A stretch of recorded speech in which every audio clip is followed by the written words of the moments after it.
A actualidade agraria da comarca fala estes días do proceso de fusión de dúas cooperativas da zona de Silleda, Indega e outra entidade moito menor en tamaño na cooperativa ICOS. O presidente da sociedade que desenvolve a súa actividade nesta comarca dende o ano 2001, Javier Taboada, confirma que o proceso está a experimentar os primeiros pasos. A día de hoxe o que se fixo despois de ter contactos bilaterales e xa nos conocíamos de fai tempo, pois a finales do ano pasado os consellos das cooperativas en cuestión aprobaron iniciar un proceso de fusión, unha integración, non? E xa se transmitiu tamén pois ás dúas asambleas generales que se estaba traballando neso, non? Unha vez que se aproba eso, o que se vai a facer é cerrar contas a 31 de diciembre, que xa é o normal nas cooperativas estas.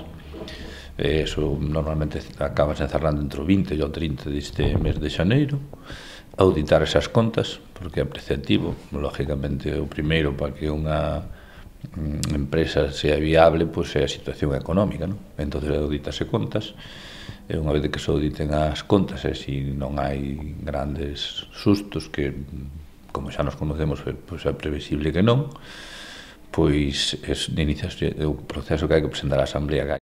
Antes de levar o proxecto ás asambleas xerais de socios en cada cooperativa, quedan unhas semanas de laboriosos traballos para elaborar puntos como o plan económico ou os órganos directivos. O obxectivo é presentar o plan ás asambleas entre o 30 de marzo e o 30 de abril. Para a aprobación desta unión é preciso unha maioría cualificada de 2/3, polo que se acada este amplo consenso, a nova situación de integración podería ser efectiva dende o 1 de xuño. A masa social de ICOS incrementaríase nun número importante. É unha cooperativa pequena en número de socios, de 20 e pico socios, que estamos pois tamén falando, sería un tema similar.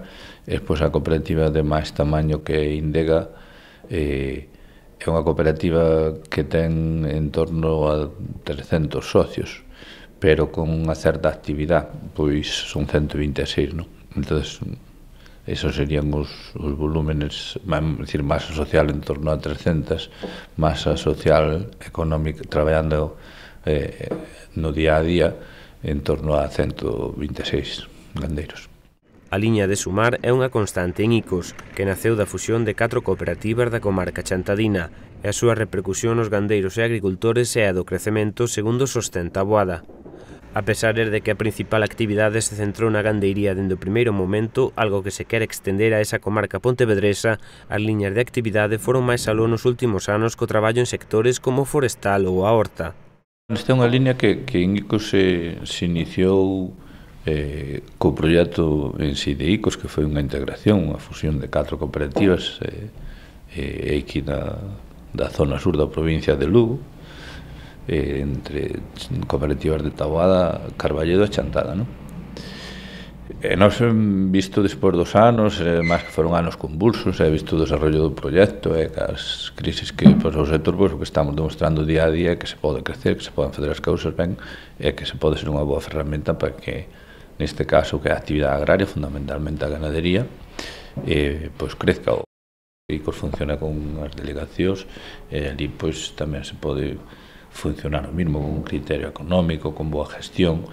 Todo isto, cando alcanza máis tamaño, teñense os beneficios de economía de escala, pero nun caso destas sociedades incluso vaise máis alá, porque canto máis grandes eres, máis servicios, ou os mesmos servicios, e podes especializar máis, o cual podes ter personas máis especializadas, máis profesionales, maior rendabilidade en todo tipo de servicios, de asesoramentos e todo isto. Despois, todo o volumen non se nos escapa que axuda a ser máis competitivos, a reducir os costes das explotacións.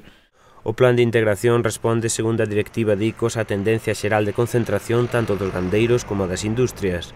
Taboada fai referencia ao novo panorama que xorde con medidas como a eliminación das cotas e ve posibilidades de crecemento na actividade agrogandeira, que estivo relativamente estancada nos últimos tempos. Chámase en generar valor, tanto aquí na zona demostrámoslo con creación de empleo, con que socios teñen máis servicios, en generar proxectos, demostrámoslo que a inversión está fuerte da fábrica de piensos de aire, que a mellor para unha cooperativa sola pois é difícil. Estamos demostrando en Del Agro que estamos tamén integrados Estes días estamos empezando a funcionar cunha fábrica de abonos e con un complexo multidisciplinar de distribución, e todos estes proxectos pois son máis rendables, lógicamente, desde o apoio de todos. Eu creo que as cooperativas pois nesa línea teñen que deixarse de localismos, porque eses tempos pois pasaron guardando a súa intimidade, porque as delegacións estas teñen unha certa autonomía, funcionan moi ben, lógicamente hai que implicar xente de todas as zonas. Fronte ao temor a unha perda de identidade, o presidente de ICOS rexeita este punto e apela aos bons resultados dunha liña de suma e integración que se aplica dende hai tempo.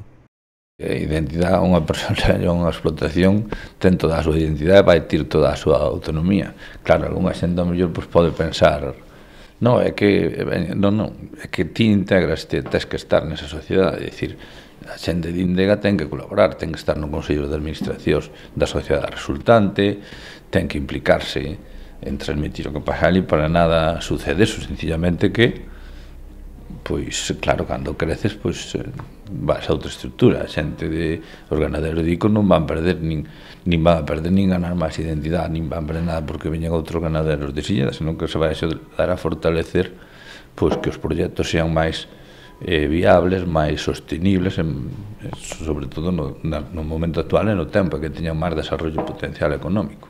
ICOS segue a conversar con outras cooperativas desta zona xeográfica nestes mesmos termos.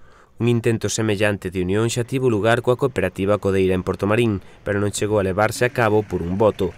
Taboada apela ao exemplo do traballo en conxunto con outros grupos, como foi no caso da fábrica de piensos, e sinala outros exemplos que forman parte dos novos plans de ICOS. Para grandes cousas, pois como ben ves, pois, por exemplo, pois potenciamos a fábrica de Aira, é unha fábrica que é de máis cooperativas que a ICOS. Potenciamos, pois, por exemplo, agora o tema del agro, unha inversión nunha planta de fertilizantes con un novo concepto, de unha planta logística con cooperativas incluso hasta desde Cantabria.